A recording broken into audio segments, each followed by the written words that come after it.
That looks like hacking, doesn't it?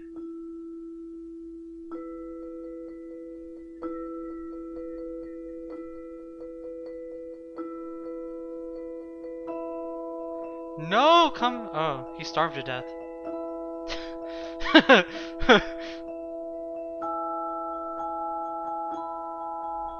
Oh god. It's been a long and lonely trip, but I'm glad I took it. Don't worry about me. I have got to read a couple books and do some research before I reached my verdict. Never thought that I was perfect. Always thought that I had a purpose. I used to wonder if I'd live to see my first kiss. The most difficult thing that I did was recite my own words at a service, realizing the person I was addressing probably wasn't looking down from heaven. Or cooking up something in Hell's Kitchen, trying to listen in or eavesdrop from some other dimension. It was self-serving, just like this is. Conveniently religious. On Easter Sunday and on Christmas, the television went from being a babysitter to a mistress. Technology made it easy for us to stay in touch while keeping a distance. So we just stay distant and never touch. Now all we do is text too much. I don't remember much from my youth. Maybe my memory is repressed, or I just spent too much time wondering if I'd live to have sex. I fell in love for the first time in 4th grade, but I didn't have the courage to talk to her. In 8th grade, I wrote the note and slipped it in somebody else's locker. Considered killing myself because of that. It was a big deal. It was a blown cover. It was over for me. My goose was cooked. Stick a fork in me. The jig is up. Who my chances? The rest is history. Our future was torn asunder. It became abundantly clear I was only brought here to suffer. At least I didn't include my name. Thankfully, I wrote the whole note in code, and it had 10 layers of Scotch tape safety seal, making it impossible to open. Plus, it was set to self-destruct. Whoever read it probably died laughing. I wonder if they lived long enough to realize what happened. A year later, I came to understand that wasn't love that I was feeling for her. I had someone else to obsess over. I was older, I was very mature. I forged my time signature while practicing my parents' autograph, cause I was failing math. Disconnected the phone when I thought the teacher would call my home. Checked the mailbox twice a day. At the end of a long dirt road, steamed open a couple envelopes like I was in private detective mode. If you snoop around long enough for something in particular, you're guaranteed to find it. For better or worse, that's how I learned it's best to just keep some things private. It was the best of times. Was the end of times. Was the best of times. Was the end of times. Was the best of times.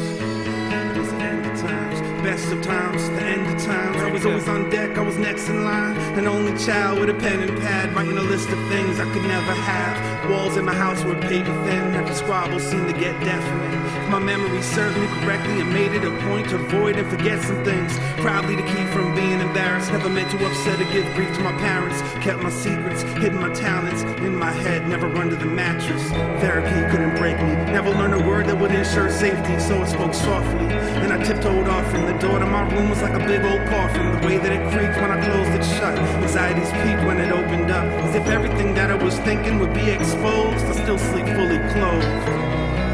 It was the best of times. He got out.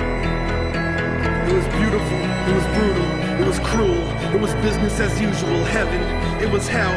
Used to wonder if I lived to see 12. When I did, I figured that I was immortal. Loved to dance but couldn't make it to the formal. Couldn't bear watching my imaginary girlfriend bust a move with any other dudes.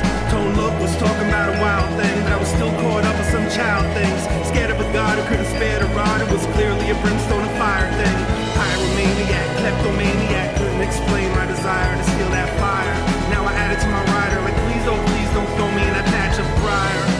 It was the best of times. It was the end of times. The school counselor was clueless, cause I never skipped classes. Perfect attendance, imperfect accent, speech impediment they could never really fix. And I fake bad eyesight so I could wear glasses. Consider doing something that would cripple me. Wanted a wheelchair, wanted the sympathy, wanted straight teeth, so then came braces. 4 years of headgear helped me change faces. It was the best of times. It was the end of times. Now I wonder if I live to see marriage. Wonder if I live long enough to have kids. Wonder if I live to see my kids have kids. If I do, I'ma tell them how it is. But don't listen listen when they tell you that these are your best years. Don't let anyone protect your ears. It's best that you hear what they don't want you to hear. Better to have pressure from peers than not have peers. Bear won't give you chest hair. Spicy food won't make it curl. When you think you got it all figured out and then everything collapses, trust me, kid, it's not the end of the world.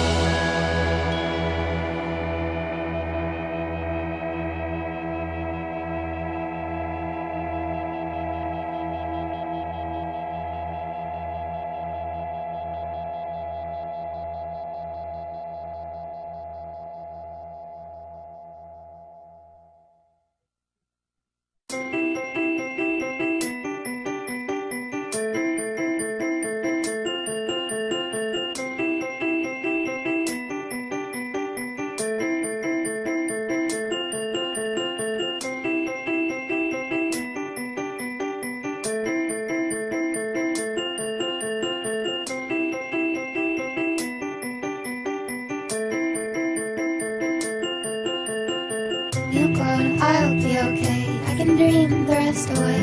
It's just a little touch of fate, it'll be okay. It sure takes its precious time, but it's got rights and so have I.